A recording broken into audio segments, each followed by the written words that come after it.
Saudi আরবে ট্যাপটি সাধারণত সাতার বলা হয়। আমি আপনাদেরকে এই ভিডিওতে সৌদি আরবে যে সকল ট্যাপ ব্যবহার করা হয়, সে সকল ট্যাপের আরবি নাম শেখানোর চেষ্টা করব। এখন যে ট্যাপটিকে দেখতে পাচ্ছেন, এই ট্যাপটিকে আমরা বলি ইনসুলেশন ট্যাপ বা টেফলন ট্যাপ। এই ট্যাপটিকে আরবিতে বলা হয় সাধারণত সাব্বাকা, অর্থাৎ এটা প্লাম্বার এবং পাইপ ফিটিংয়ের কাজে ব্যবহার করা হয়।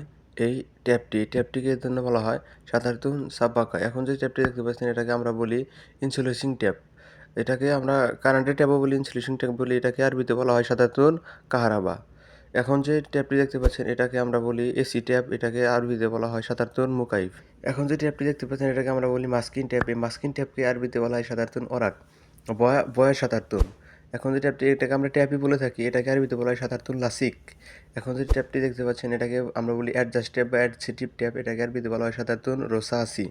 এটাকে সাধারণত অ্যালুমিনিয়ামও বলা হয়। তো যারা এখন পর্যন্ত আমার চ্যানেলটি সাবস্ক্রাইব করেন নাই, দয়া করে সাবস্ক্রাইব করে রাখুন। সৌদি আরবের বিভিন্ন কাজের ভিডিও এই চ্যানেলটিতে পেয়ে যাবেন।